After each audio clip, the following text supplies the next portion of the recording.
Here we go, guys. World Cup final. Argentina versus France. The game that can make Lionel Messi immortal. We can stop talking about you know what. It's so exciting. And it's the biggest game in football. What a game it's going to be. And I think this is a fitting final. I personally feel like, in terms of the fairy tale ending that could occur here for Lionel Messi, I think if and it sounds disrespectful, but if Argentina play Morocco here, there is some sort of grey matter over the whole thing. But Argentina go into this game, and am I right in saying this, Naveed? Argentina are the underdogs here.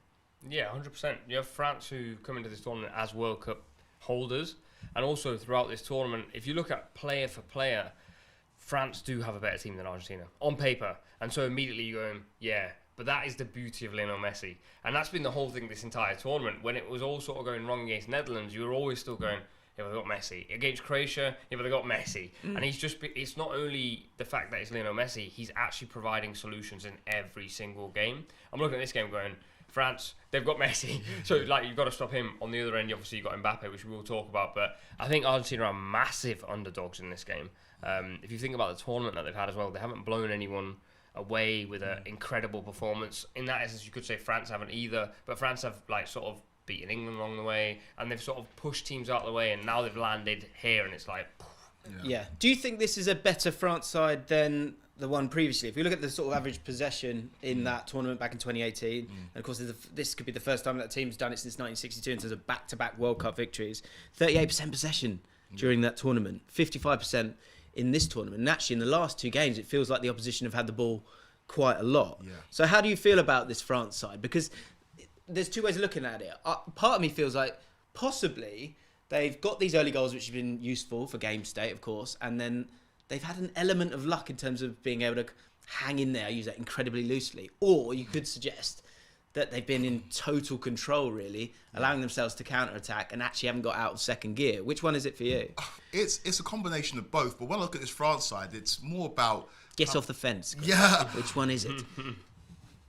Are they really good, or are they running out of luck? No, they are really good because they're so versatile. There's so many different ways to win games. And we saw it against Morocco. They gave up possession but won the game 2-0. I can't imagine a team like England going to that game conceding like that much possession and then still win that game 2-0 and not conceding the goal. They've warmed up into this tournament, and I think what's been to their benefit is not having to make tough decisions when it comes to personnel because of all the injuries they sustained pre-tournament. Their starting lineup's been pretty settled. You know who's going to start for them. Obviously, there's been a bit of rotation at centre back, but apart from that, it's been the same team. You can pick their 11, and they can just win a multitude of ways. And they've warmed up now the tournaments into the latter stages, and they've got that know-how as well, and the X factor in Kylian Mbappe. They are clear favourites for a reason, but like the debate touched on, Messi's come up with solutions in every single game. And will it be another game where we see Messi magic for him to cap off his World Cup career? We will hope so as neutrals, but this France team are formidable. I do feel, though, France are definitely playing in second gear. Yeah. Because every time I watch them play, even the England game, if you just think about them 90 minutes where England fans were going, England on top of it, England actually didn't create a chance, an open play opportunity really that you'd go, yeah, that should have definitely been a goal. I think France are always in control because they've always got the Mbappe, Giroud, Griezmann. They've got players that can light up a game. That's where I look at this game and go, are they going to have to get out of second gear, or are they just going to be able to do it again? You can't win an entire tournament without actually looking like you're making any effort. I think that would be really sad, wouldn't it, if they did win the World Cup kind of at a canter.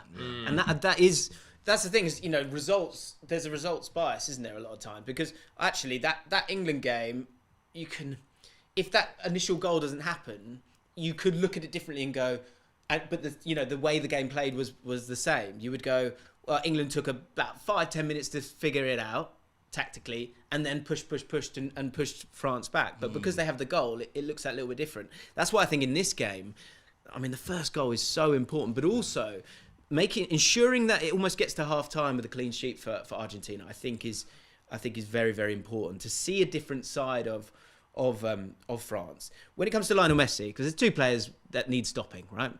Mbappe and Lionel Messi.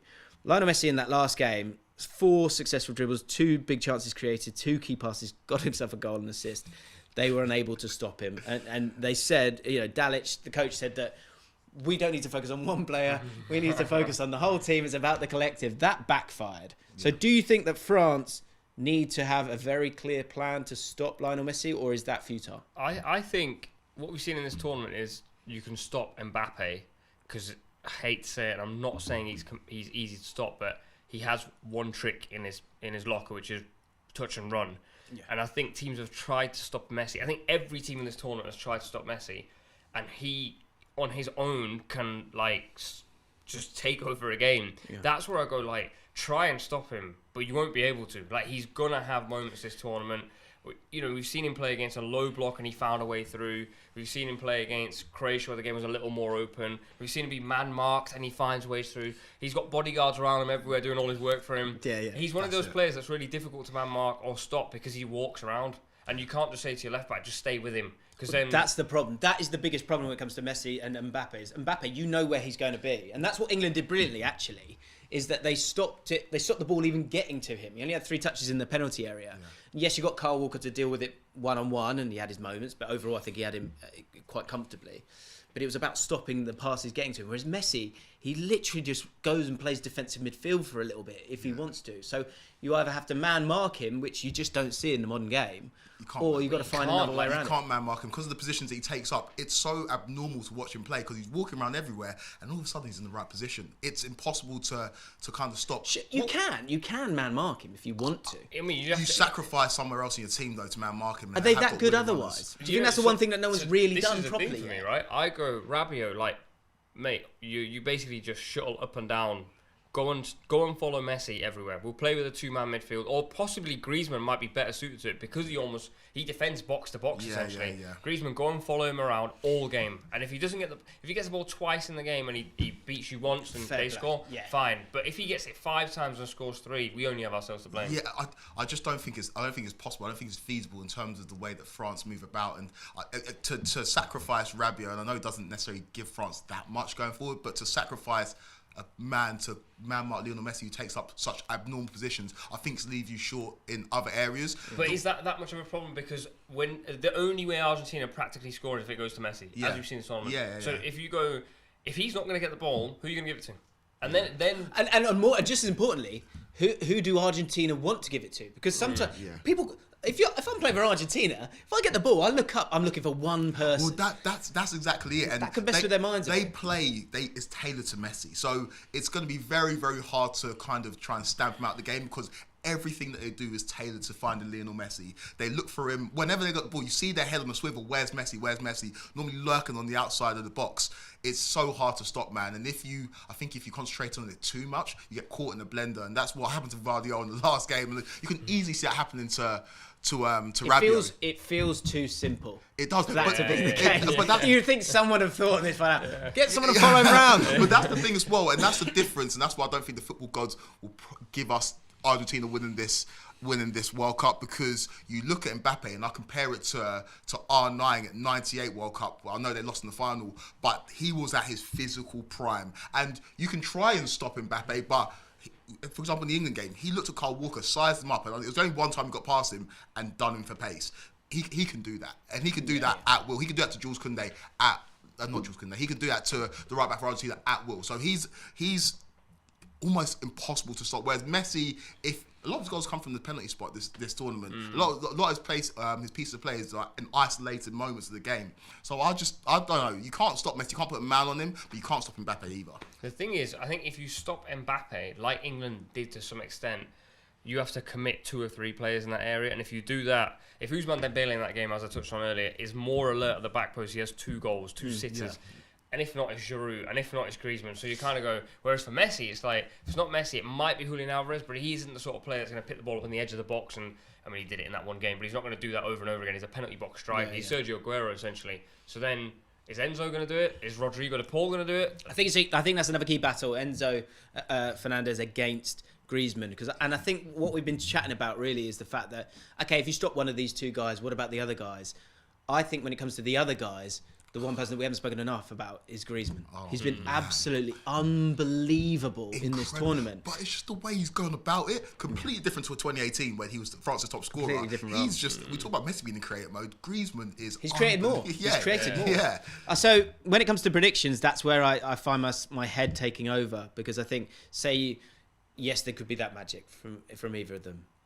But I think if you cancel each other out a little bit, I still think Griezmann tears it up for them, and I think they'll just have a little bit too much, and I think he'll get his heart broken.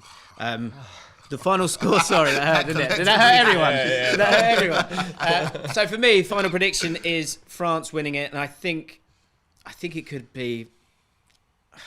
I think it could be Griezmann's time. I really do. I think it might be like a 2-0, like 1-0, a bit like the Morocco game. Go 1-0 up, and then in the second half, they're going for it, Argentina, and Griezmann finishes it off. I think it'll be France's again. What do you think? I don't disagree with you. I think France's game management is just what's got them to this level. And like I said, they haven't really got a second gear. They know how to go about beating different opponents, and Deschamps has gone about it systematically. I think it's going to extra time, though, and I think France win in extra time 2-1. Argentina have to score first. Score first, and you give yourself such a good chance of winning, because then That's such a great point. You have to commit France. If France score first, it's a long day. Well, man. they've scored first in every single game this tournament. Yeah, so you go, listen, you've done it so fast, you've got to do it in this one. This is the most important one, because then France will have to commit. And if France have to commit, that changes the landscape. And I tell you what, get that first goal in that stadium. It's a huge stadium, and it is going to be full to the rafters with Argentina fans who will not shut up. It's going to be absolute chaos. Extra time, Argentina, 2-1. There we go. Let's see. Absolutely unmissable game. Let us know what you think in the comments down below.